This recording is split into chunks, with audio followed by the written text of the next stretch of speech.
Hi there, welcome to Belt Friends. My name's Casey Hutchinson. I'm the president of Empire Rubber and Supply. And Belt Friends is my podcast where I sit down with people in our industry and talk shop about belt and turn them upside down, see what falls out.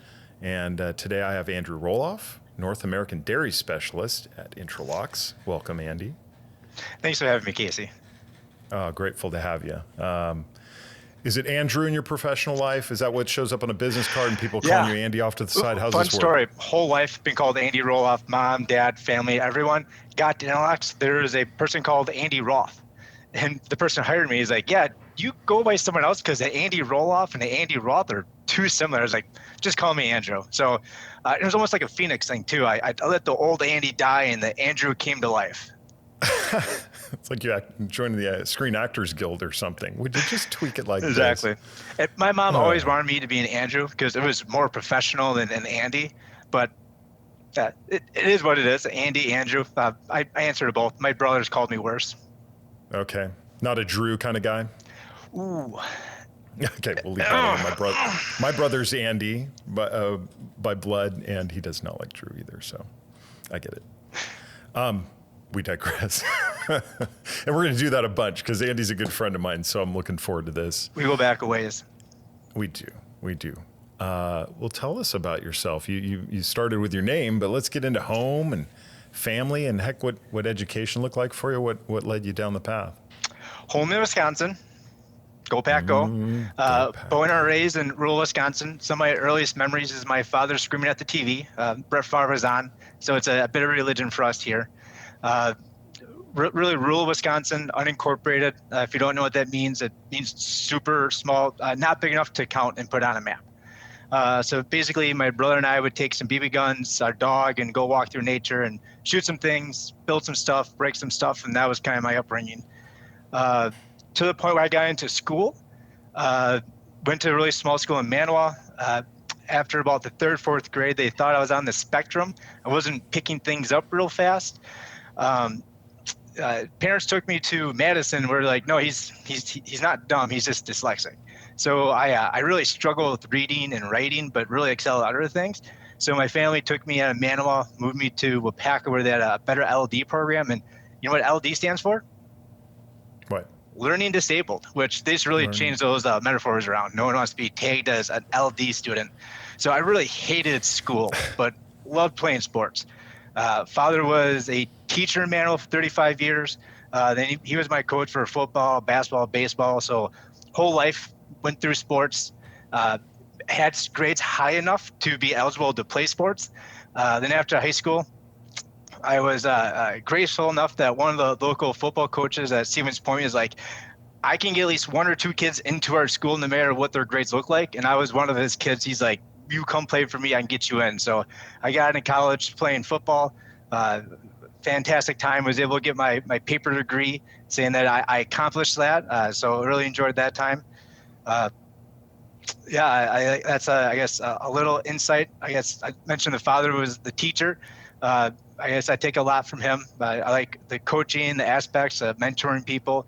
But my mom is probably where I get most of my characteristics from. She was a salesman. She worked for a company called Krause Publications, selling newsmatic articles in a magazine. So growing up, I traveled with her to some of her trade shows to New York, Chicago. You know, she'd take people out to dinner. She would know everyone. She was literally having fun, the time of her life working. I was like, ooh, yeah, I want to do that. So, of course, I became a conveyor belt salesman. Well, so sales in general, you got sold on sales before you knew it. Yeah. In Point, I wanted to go into sales, but luckily for me at Point, their business program, they wanted you to read a whole bunch and study and get good grades, and that wasn't really on top of my priorities. So the business school asked me not to come back politely. So I ended up getting a social science major, so a study of society with a minor in political science. I always told people I was pre-law, because most people get a poli-sci degree and go into law school. So I was pre-law in college, and I just never went to law school. And that's my story, and I'm sticking to it. Oh gosh.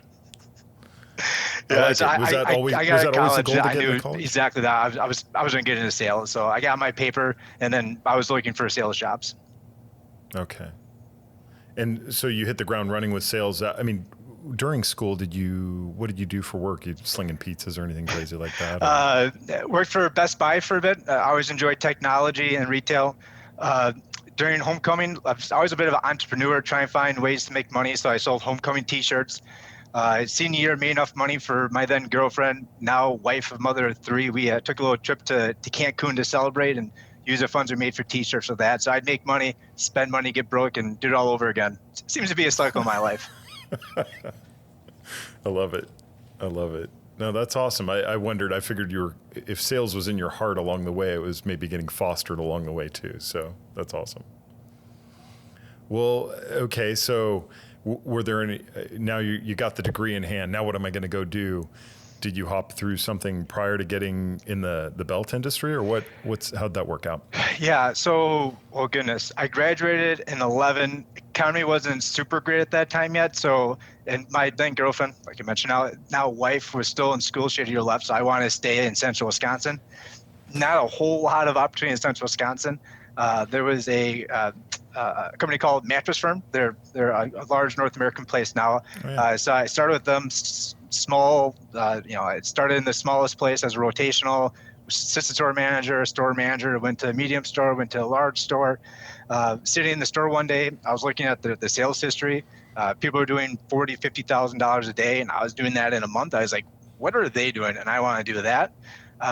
They were doing. They were going to state fairs, rodeos, home shows, and selling mattresses. They were selling hot tubs, massage chairs. So applied for that, got that. So for a year of my life, I was in San Antonio for a month at the rodeo. I was in Vegas for National Rodeo. I was slinging massage chairs. I was selling hot tubs, and just living life, living at a hotel room 30 days, coming home for a week, going back on the road. A super fun time. I always tell people I sold adult or recreational platforms. It sounded way better than mattresses. I like it. But it wasn't a career. It was a job. It was paying the bills. 2 years after that, the wife graduated. We could finally move for opportunity. One of your dad's old friend, Patrick Crumley, was going around trying to find a salesman from the Midwest. My brother was in the belting world, worked for MIR, Chicago branch. I actually applied to work for MIR, but MIR wanted me to move to Ohio to work out of that branch. And this was a year prior before, and I wasn't ready to leave with the wife yet. So I said, thanks, but no thanks. I'm going to pass up. But then Crumley was looking for a salesman for the Midwest. And my brother comes like, hey, this company called Bayhop Belting is looking for someone to work for the Midwest based out of Wisconsin. It's like, give him a call. So I called him, talked to him. He's based out of Michigan. So of course I started making fun of him for being a Detroit Lions fan. And I told him one day he may be a winner. And we just kind of hit it off and took that job. And that was my entry into the belting world. Dang. And you didn't grow up in it like I did. So I had the intimacies of what a belt was. So here you are. What they give you time on the order desk. How did training go? How did you evolve into that? Yeah. So training was 2 days in Chicago. Handed me extruded urethane round V guides, round belt, and the friction welder, and go sell through distributors. So did a couple trips with Patrick Crumley, did the rounds to all the big distributors, and then took the reins and just kind of ran with it. 2 years later, Patrick retired. They promoted me to national sales manager and a larger account lead, and the inside lady, Lauren, and I kind of ran the business together. So I sold mattresses for 3 years. I sold belting for 2 years with almost zero training and almost no oversight. And then the owners, Lars Beha and Marcus Beha out of Germany, are like, oh, he doesn't know what he doesn't know. And trust me, I did not know what I did not know. I was not ready to run a belting business for North America. But I could sit in a meeting, I could have a conversation, I could sound good, but like I didn't know what a CRM system was. I didn't even know. I didn't pre-call plan. No one told me you used to sit down and write a pre-call plan out. So some of the real basic stuffs. So they kind of sat me down. I was like, hey, you're not ready to be sales manager, but we want you to do large accounts. And my ego really did not like to hear that. It was true. I needed to hear that. It was all accurate, but I didn't like it. I'd probably say 6 months after that happened, little divergent. I have an uncle who works for Forble for 30 years. He got my brother his job at MIR. My brother then went to work for Forble. Forble reached out to me to see if I wanted to join their team to cover the Midwest. At the same time, a LinkedIn recruiter asked me if I wanted to join Intralox as an account manager for the Midwest for them. And both my uncle, Neil Schmidt, and my brother Ryan were like, no, you should definitely go work for Intralox. They're much better customer service and products than Forble. So I ended up taking the offer for Intralox to be their account manager for the Midwest, and that was 6 years ago. Wow. Okay. Gosh, I didn't know it'd been that long. 6 years November. So. Okay. But still, good for you. So, okay, rewind before, because now we're going to crawl into Intralox, but intimacies of Beha, who I represent, and how we got to know each other. Yes. Which was fantastic. NIBA, fantastic. That was the young professionals, and boy, that Johnny Walker Blue was hitting real good that night. I was glad to be there for you, brother. I said I was from Wisconsin. Also, people were Everclear. Someone would give me shots of Everclear, and of course, I wasn't going to turn them down. It's my first trip there. I wasn't going to be the person that said no, thank you. I was going to grab the bulls by the horn and run with it, and the bull grabbed me and started running, and I was along for a ride. Okay, we're talking the dirty side of NIBA, because I can speak to my first trip there when I was still throwing them down. Was, I think, in 5 days of being there, I paid for one drink, and that doesn't mean the rest of them weren't paid by somebody. So I get it. I totally get it. But we bonded over eating ice cream sandwiches that they were serving there, and my God, I still swear to this day I should have eaten 5 more because they were so awesome, delicious. But yeah. But you're representing Beha and who I rep. Heck, Kimberly got to splice some of their belt. I mean, and that's not to speak of ill of any women, but if somebody from left field like my wife can step up to a friction welder, heck, anyone can do it. And it was fun concept to sell. So we got to rub elbows with some right people and watch you step into the industry, which was a lot of fun too. And Kim's a great dancer. That's what I like most about her is her dance moves. It was top notch. And I have no shame leaving you to the dance floor with her, because she doesn't need 2 left feet out there with her, so to ruin that. But how would you speak to this? I'm going off topic, honestly, on this, because your young growth in the industry, and how you would speak to trying to figure out how to represent yourself, represent a company, that sort of thing. It was a struggle for me too, because I felt like people were studying me you're pretty young to be out here. What are you doing? And I really learned in my engagements with customers to be a good listener, because I didn't feel like I had anything just yet that I could just start spitting and they would digest right away, until I would digest all of what they had to share with me. Could you speak to your journey of being any mark of sales at a young age? Yeah, man. So there's almost 2 aspects of it. There's kind of that rapport building that human connection. I took NIBA as not a super, not a board meeting type atmosphere. So I was going to be there, and I was going to be me. I was going to be Andrew Roloff. I'm fun. I enjoy having a good time. I like talking to people. I'm not very quiet. I'm not shy. So I wasn't quiet or shy. I had fun. There was a live band. People were dancing. So I was going to have fun and dance.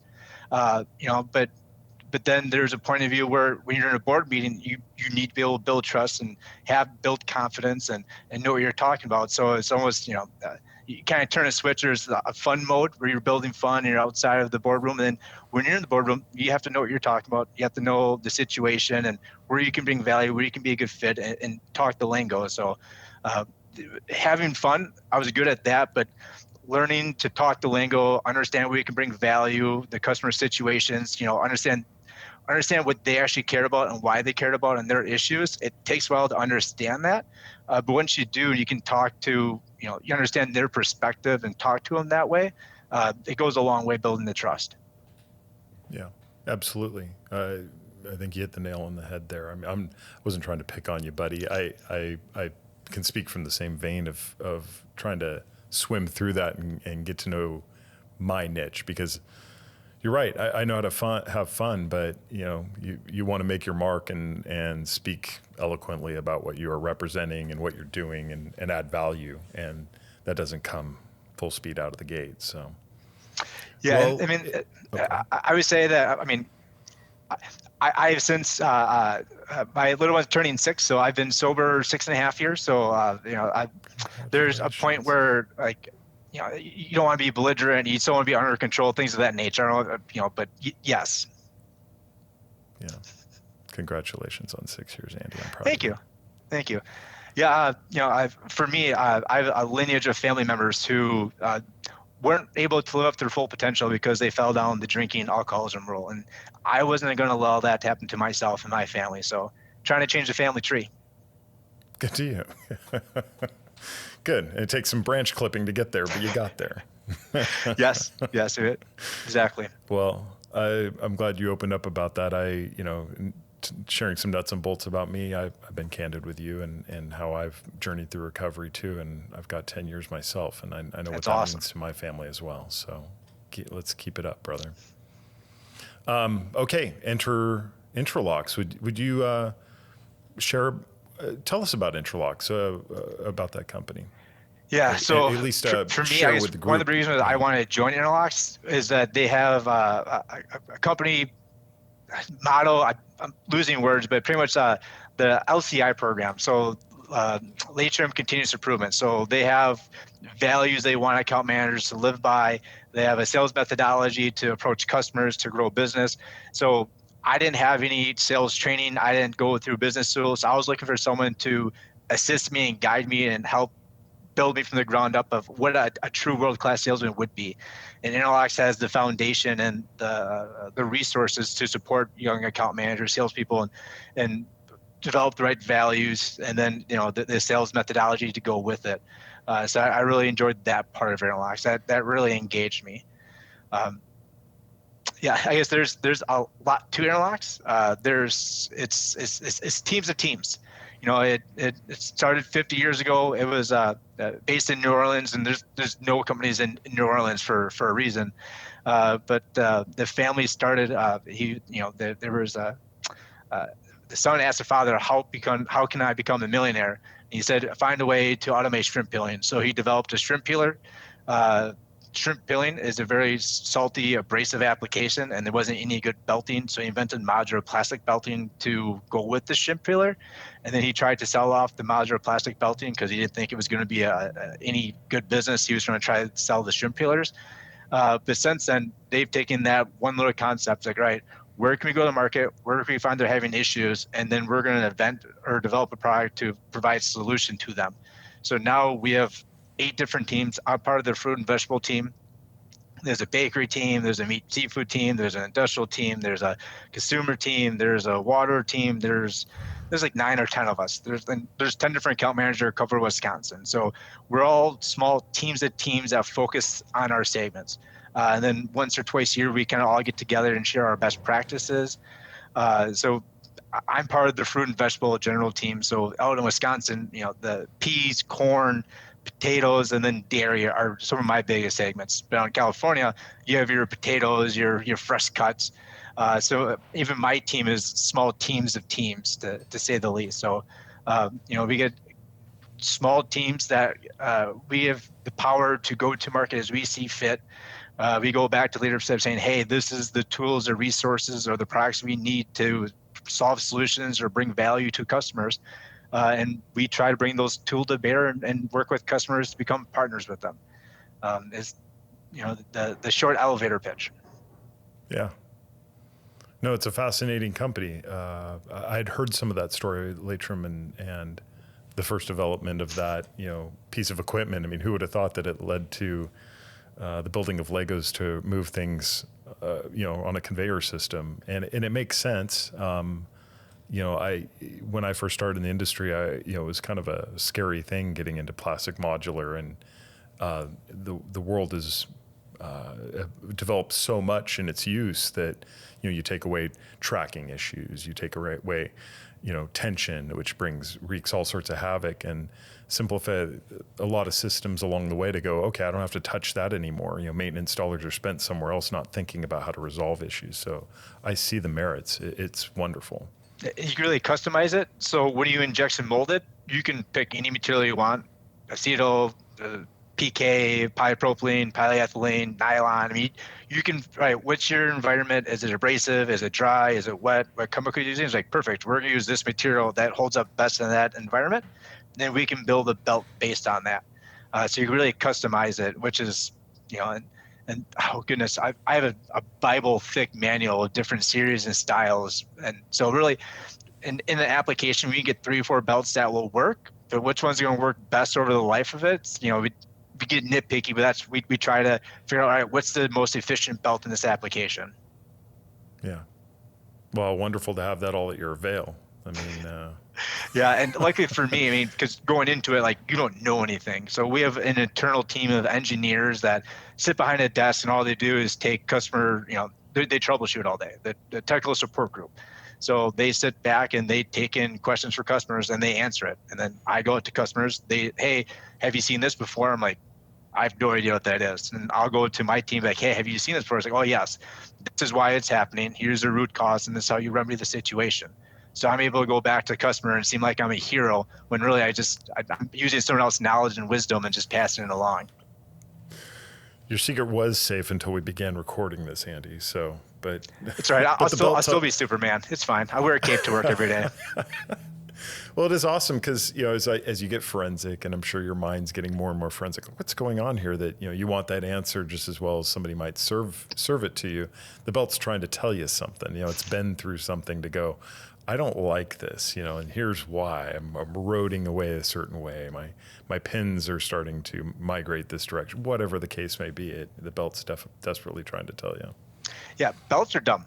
They're going to do what you tell them to do. So there's a certain conveyor circuit, a certain path it wants to take. If it's not taking that path, it's going to start chattering. It's going to start talking to you. It's going to start leaving a trail of its friends on the ground. So I'll let you know if it doesn't like the path it's currently on. Yeah, exactly. That's funny. So in representing Intralox, I mean, I'll speak to this about what I know of them. They have one hell of a direct-to-market approach as well as a firm commitment to meeting order turnaround times. Can you speak to that? What does that mean in representing that? Yeah, so vertically integrated. So we acquire raw ricin, we injection mold it, we stock it, we assemble it, we ship it out, and then we service it. So it's all turnkey. So probably back in the 80s, 90s, somewhere around there, back when I was in school, they decided to kind of switch up the market. Everyone else in the market went through distributors. Even now today, most people go through distributors, and where like I said, they had that process, but they didn't know the market. They didn't know what Tyson needed. They didn't know what General Mills needed. They knew the distributor was selling to them, and they heard through the grapevine what things they could help with. But really, Intralox, they wanted their engineers to develop solutions to the customers.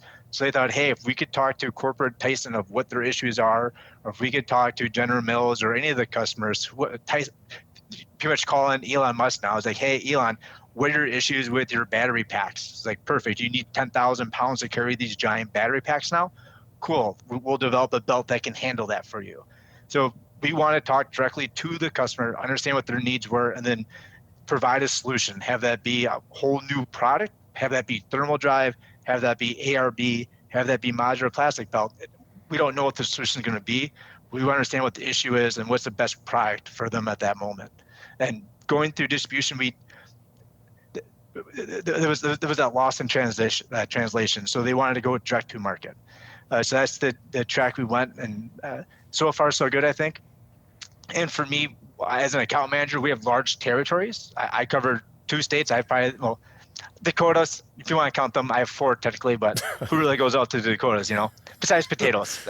Simple. Well, there's only a certain time of years you go out there, right? Yeah. But most people have multiple states, so they can't get to that same plant once a week. A lot of times, like your distributors will be there weekly or bi-weekly or what they're a half mile down the road, so they can be there more often to service them. So there's some accounts that I partner with my distributor allies, our partners, and I go in there once or twice a year with them to make sure that all's going well, and we service them as a team together.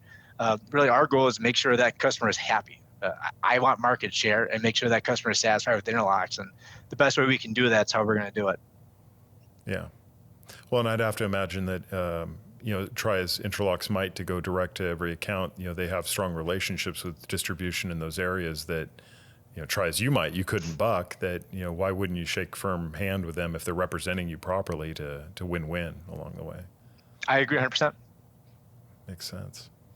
So the reward's still there. I mean, here you are wearing the salesman hat after what, 8 years in the belt industry, and you find the reward still there? I mean, you got the juices still hungry to keep doing this? No, so with Intralox, it's intriguing. So like, I'm more than just an account manager. So with Intralox, like they always promote within. They always try to find where people can bring the most value. So there was a point I was doing, I mentor William out in the West Coast. So we hired a new person at college. I support him. I talk to him on a weekly basis. So I kind of do like a side training thing. I kind of mentioned the Intralox sales methodology. Once a couple of years, I sit down, we go through role plays, and I really enjoy that part of it. A couple years ago, I was promoted to the dairy specialist in North America. My title, I keep making up the title for it, but pretty much anyone who has a dairy question in North America, I have 300 dairy accounts in Wisconsin, Minnesota. So like I've seen most of it. I have most of the OEMs. So I went out to Washington. I talked to Tillamook and Dairy Gold. I went to the Great Lakes Cheese in Fillmore, Utah. I go to the different locations that help the other account managers with their dairy accounts, and I'm rewarded for that, and I really enjoy that. So there's, I keep on wearing multiple hats, so I changed my title on my business card, now says conveyor specialist, just because all things conveyor, I try to specialize on, and I really enjoy that. For me, it's, that family business blend. I want to be able there to, coach my 6-year-old T-ball and his flag football.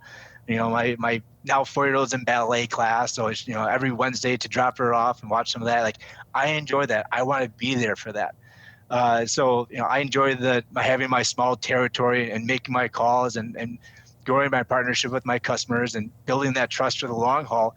But yet I like stepping away and getting an airplane and traveling to cool places and trying to find a happy medium where the wife's like, when are you going to be home? And, and I want to leave and go do stuff. So just trying to figure that out. And it's kind of the yin and yang, it's always trying to walk in that line and do what's right for my family and also what's right for my work. Because, I find actually meaningful because there's always inventing stuff. There's always something new. We're always trying to solve a problem.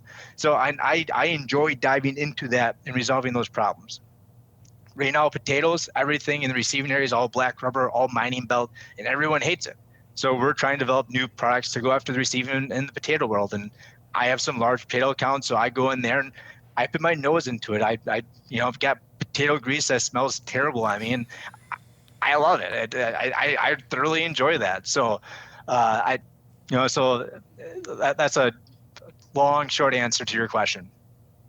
No, I love it. I guess I've seen it from people who've developed ahead of me. I see it from people developing now in my own company of, problem solving and what keeps those juices flowing. I mean, it's the diversity of the job, and I'm glad that you've earned your stripes well enough to earn that, because you get to come out here and see me every once in a while and hop around my neck of the woods. You mentioned Tillamook Cheese and other people. Now you're knocking on my back door. I get that, and the rewards of trying to figure things out, and how refreshing to be with a company that's still trying to evolve. How can we approach this market that we never have? Belt's always going to find a problem, and if you can keep pursuing an ultimate solution, more power to them. That's wonderful. Yeah, and the food world, which we're in, the new regulations, now they're using harsher chemicals and they're killing stuff. It's like, well, we can't use this belt because FMC concerns. Do you have a different product? Like, yes, we do. But now we have all this legacy equipment that's 50 years old that needs to be a new standard. It's like, how do we do that? It's like, I enjoy this. Like, well, perfect. We'll bring some engineers in, we'll do some redesign, but we're not going to do that work. So we have to partner with someone who's actually going to turn the wrenches and make changes. But there's the food industry is always going to be evolving, just because the U.S. government's going to put new rules and regulations into play, which makes it a little safer. Less people are dying from listeria nowadays, which I'm not going to complain about. Yeah, I will take the war on listeria. It's a good battle. Well, and it's like, I think you know of my company and how we've dealt with the black rubber side, and we've dealt with the other side of the wall where everything's food processing and it's got to be pristine and it's got to be white and all that sort of thing. In dealing with the black rubber, I've done it on the heavy scale and things like that, where there's a lot of building and things taking place as a result of it. And right now, in a struggling, pretty struggling economy, there's not a lot of building going on and things like that. And we found out back in '08 when that bottom dropped out, people were still eating, and at least that's a constant that you're in a good market, because I still want cheese, even if I have to spend a little bit more for it. But we got to eat no matter what. And when the dollar's struggling to put up a home or something like that, or build at least fix up my roads, my God. But people are still got to eat, and you still got to provide for that. So we've done some tweaking along that way, and in our own way of approach to market to make that more of a mainstay. When those struggles occur. So glad you're immersed in it, brother. Absolutely. Yeah, markets are always evolving. Right now cheese is growing like crazy. There's new facilities popping up everywhere, so I'm benefiting from that. But as soon as they've saturated the market with all the new cheese, like there's not going to be any growth from that. So where's that next growth segment going to come from, and who really knows where that's going to pop up? Yeah. Boy, and I see you going to conventions where you get to eat cheese. I mean, and be a restaurant. Oh, I'd lay on the tracks for cheese. I love cheese. Oh my gosh, I'm so envious. Tell me that's good. It's wonderful. I'm not gonna lie. It's delicious. Do they serve crackers too, or are you just cheesing it up most of the time? They have some crackers there, but it's world-class cheeses from world-class cheesemakers, and they try to show off. So they bring their 40-pound blocks and like, all right, challenge accepted. Get the crackers out of the way. I don't want to insult this cheese. This looks good. Good for you. Enjoy for me, please. Absolutely. Okay. So we've talked a good deal about belting. We hit some nuts and bolts. Before I get to some other things, I want to rewind. You hit on your lovely bride, Brooke. You guys been how long have you been married now? Carry the two. You should know this answer. I can edit and post if you're in trouble. No, we are going on 8 years, but dating for 13. So we met in college and married in 16. Congratulations. Thank you. It's and you best choice of my life. It's starting a family, and she was the right woman to start a family with. We're kind of the yin and yang. We're opposites, and we get along so well. It's been wonderful. Good for you. Well, and then in no short order, you just add water. Here comes the family. I mean, you have 3 children now. Yeah, pop them out. Yeah, Landon's my oldest, going into first grade. Quinn's going into 4K. My little princess, who really can take on my 6-year-old boy. She's probably the fiercest one in the family. She's a spitball. And then little baby Rhett is turning 1 next week. Oh wow! Congratulations, Daddy-o. Thank you. 3's enough for us. 2, we're like, oh, this is so much fun. 3, we're like, oh my God, someone help us. So 3 was a strong number. Okay. I've watched 3. My wife had spoken of 3, but my plan was 2 and out, and we got started a little later, so we got to engage that plan, but wouldn't trade them for the world. It's a lovely experience. Yep. And they're waiting for you at the door still, Dad. Yeah, so enjoy it while it's still happening, because teenage dismissal's coming. No offense, but I peeked over that they want me to go on the trampoline, but the wife's like, "Well, we're kind of scooting away until I take the headphones off." They love their activities in the evening. That's for sure. Good. Well, trampoline time's coming, Dad. I got a few more questions though. Keep shooting. Okay. Well, we talked family. What also is fun when you're not working? What does Andy got? Hobbies? What do you do? Hobbies. Working kids is the biggest hobby. I would say my other fun hobby though. There we go. Oh, sorry. Excuse me. Bit thirsty there. My in-laws started a coffee company called Werberg Coffee, and once or twice a year they go to air shows, and I try to help them and promote the Werberg Coffee brand. They like to because World War II, the veterans, some people call it the greatest generation. They actually beat tyrants, what that actually really was. people that Amen. believe in freedom of speech, the one that actually were killing people because of their beliefs, they stopped that. Instead of ruling those people, they said, no, like, we're going to start trading with you. We're going to all prosper together. So I think we could learn something from that. But that generation has now died off. They're all in their hundreds. And all we have left are, what they flew. Well, I guess what Warburg Coffee does, they give back to the Warburg community. They try to, give back to, the air museums, different airplanes to help keep restoring old World War II airplanes to keep them flying, because that's what we have left of their memories. So I like to support that brand and do what I can to support the in-laws and their adventure starting that business. That's something to be proud of. I'll make sure that we do something, create a link or something there. If you guys get a chance, please go to their website. I think it's you spoke eloquently to that. That's definitely worthy of support. Yeah, I didn't know if I was going to pitch it or not, but here we are. So here, we're just going to run with it. We're going to fly with it. Yeah. Okay, I will not be editing that in post. That's wonderful. I guess the other thing too, in being in Wisconsin, the generation of deer hunting and duck hunting. So my father is big into it. My grandfather is big into it. So getting into the woods, terraforming the land so we could have the best opportunity to, put meat on the table or see ducks fly by or have some big antlers on the wall. So I enjoy that. I spend family time with my father out there doing it now, and I bring my kids out to the hunting shack now to, do some, cut down trees, open lanes up, rebuild some deer hunting stands.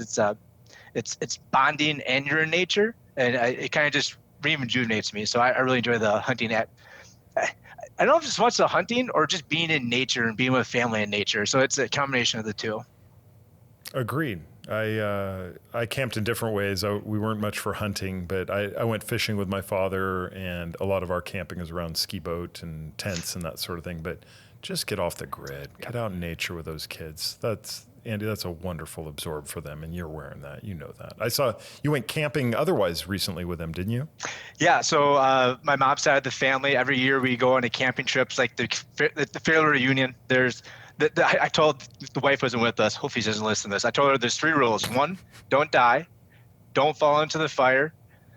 And I don't remember what the 3rd rule was. It's just like, don't get hurt. Like, I don't want to tell your mother why we had to go to the hospital. It's like, don't get scars and don't fall in the fire. Other than that, like, let's have a blast. And we did. And they wore themselves out, and we thoroughly enjoyed ourselves. Heck yeah. That's awesome. Yeah, the decompress is wonderful. Ace and I, my son and I, we just went camping out on the Columbia River. There's a lot of sandy beaches, and there's an island out there that we were able to camp on, just the 2 of us. And it's cool to take in times that people aren't out there tearing up water to just go, oh, this can be a sheet of glass when I wake up in the morning, and have your coffee and stand out in the lake, wade in and into the warm water and just be with nature and alone, and let them take me down playing cards, of course. But yeah, we had a good time. We had a really good time. It sounds incredible. Heck yeah. What's something not a lot of people know about you, Andy? Ooh. I'm an open book. Things that people, I like playing Pokemon. I downloaded the Pokemon app for my kid, and I enjoy battling and beating some bosses. I thoroughly enjoy playing Pokemon. Okay, so you know some of those names that would just fly right over my head. The ones that you got to get after and whatever it might be. Garos is probably one of my favorite ones. He's really evolved in my game. He's my go-to when I start my battles. Pokemon. Okay, way to go, Andy. Everyone's got their guilty pleasure, right? I do it for the kids. Okay, there we go. Yeah, sure. Okay, I was asked one fun rando question. If you could go to the land of Oz and you would ask, what would you ask a wizard for?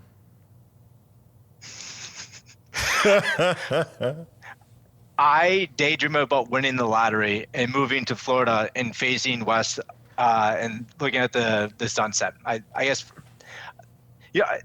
I always had the dream of like doing whatever and whenever I want. I enjoy working, but I always just imagine just not having the pressure of having to make money. So I guess I would like to win the lottery. I don't know if that's selfish what you're looking for, but I whenever the lottery ticket's over 400 or 500 million, you'll find me buying a couple, and I'll be scrolling through my homes, trying to find my new house, a boat I'm going to buy. It's like, it's a guilty pleasure. I like to imagine living the Bill Gates life. Okay, I'm right there with you. I get there real quick when it gets up to 400. It's like I'm in. I'm always teasing the board and going, okay, I got to go pick that up. Now's the time I'm supposed to win, and I could daydream that real quick. So I appreciate that thinking. Would you do random acts of kindness with that kind of money? Oh, there's always be some type of philanthropy. So my wife, her family started paper mills in central Wisconsin. It's called the Alexander family. They did really well for themselves. They have the Alexander Y camp. They have the Alexander airport. So I would definitely like to do some type of camp where I can bring, kids in poverty that see the worst humanity, to get them out of the situation, have that be a short period of time or a long period of time, and give them a place where they can actually develop and learn. That's something that how can we help our society better grow? And you look in these inner cities and they're not growing. They're in sight. The wife is a social worker. She sees just generations of going through the same cycle, and how do you break that? I would like to help break that for some few kids as much as I could. Yeah. So is that on the horizon, maybe, in your heart? I mean, forget the lottery. If you could find a way to reel in some help towards it, maybe that's a real goal. Yeah, I mean, there's we volunteer, we spend our time trying to help out, and the wife puts her heart and soul into that. So there's a lot of times that she's doing that, and I support the family, and vice versa. We support each other in our careers and our initiatives, and we kind of tell people she's going to get us into heaven, and I'll pay the bills along the way. But there's a real shortages of foster homes, of people willing to take in kids of all ages, just not infants, but the 13-year-old, the 10-year-old that have been through hell, and now they have certain tics about them because of their upbringing that people don't want to be around them. It's not their fault, it's their upbringing. So how do you help those kids? Because in 10 years they're going to be 20, they're going to be part of society, and we want them to be a functioning member of society and bring value to society. And how can we do that? I try to think of best ways to do that, and I try to do my part now. But if you had $500 million and you could support a couple homes and bus kids into a Y camp in central Wisconsin called Camp Alexander, that would help. Yeah. I love hearing that. That's awesome. So if people want to buy a lottery ticket and donate in my name, just know that some of that money will be going to helping the inner community. Just FYI. Fair enough. You better buy some coffee along the way too. Yes. All right. This is totally personal, and it's personal for you and I to bring up. But you're wearing that wonderful shirt. I'd be remiss not talking about the Packers to end this. Sorry, everybody else who roots for 29 other different teams or whatever direction you might go, but go Pack, go. We all can't be winners. We gonna have a good season or what? I always told people faith and love. So I'm really excited about that. I think the running backs remain healthy. Josh Jacobs, he's going really low in fantasy drafts. He's going to be first, second, third down running back. I'm super excited. We at least have 4 wide receivers that are first or second. There's the combination. Who's going to have the bet? Fantasy wise, I'm not drafting a Pack wide receiver because either you're going to have a small number of yards or a lot number of yards. And who's going to get that? I have no idea. But I'm drafting Love. I'm drafting Josh Jacobs. In Packers defense, we've drafted first round across the board, D-line, linebacker, safety, cornerback. So there's talent across the board. Now, do you have a coordinator that can put that all together? And if I was an Eagle, I'd watch out for week 1. Oh, wow. Okay, I love hearing that. I'm super excited. Well, every year, I mean, when Roger was here, it was Super Bowl bust. And then there was a couple of years like, come on, get to the playoffs. Yeah. I'm back to Super Bowl bust. So that's currently if we don't make it to the Super Bowl, I get disappointed, and it's just the way my life is. But we've seen the promised land, so we know how to return. And my God, we've been spoiled for so long to have Brett Favre for so many years, and then Aaron Rodgers still for so many years, and now I have faith in Love too. Jordan Love has been a hell of a pickup to try to carry that legacy on. That there's just been no glitches at the quarterback slot, and that's been Man, how many franchises can say that? I mean, you had 49ers with Steve with Montana to Young. I mean, you had a couple on there, but to go to a third, I'm not aware of any. Nope, same. Yeah, I think they could pit that up against many teams, and unfortunately, they've been through 17 in that run. Or yeah, can we talk about the Bears and how they still suck? Oh, please go ahead. If we're going to talk about the Packers, we got to talk about the other side of the coin. I mean, so I really don't. So unfortunately for me, my first grader, I'm assistant coach, and we're the orange team, the Bears. But like I refuse to coach the Bear team, so I'm just going to call it the orange team when we go out and play. But I really hope that Caleb Williams is okay, doesn't get hurt, but it's like Justin Fields. Like he's kind of that borderline. After 2 or 3 years, they trade him away and they just don't have anything. That's my real hope. Okay. That's very kind of you. I know that you'd want to be a little darker at times because I know how I compete against my Portland Trailblazer love, and then the other side of that coin is my hate for the Los Angeles Lakers. And, you know, I'll respect the players once I have to talk about them in retirement, but during their careers, they can take a short walk. So I suppose if we weren't on a podcast going out to the world, I may use slightly different words, but it's fine. I get it. Go Pack, go. Go Pack, go. Andy, thank you. I'm glad you're able to sit down with me today, brother. Absolutely, brother. Hey, thank you for having me on. I thoroughly appreciate you having me the opportunity to talk about myself and where I've been to and a couple of my employees. Well, I want to share you with others too, brother. I mean, you know, your journey in this industry is, you know, like I've told other people, we could have picked, you know, who knows, like selling rugs or something like that. But behind it all is still a human being who's pretty cool doing it. So, yep. You know, we're in the belt industry and we're pretty cool doing it. So if you have belting issues in the Midwest, I know a person that can help you. Okay. I'll make sure your email's in post too. So. Awesome, Casey. All right. Thanks, brother. Well, with that, we've probably killed close to a perfectly good hour. I'd like to thank my buddy George with New Wave Studios for helping to produce this. And we're on the hills of NIBA, so I'll be trying to get a little more content, maybe including a surprise guest on my next podcast. So stay tuned in. Take care, everyone.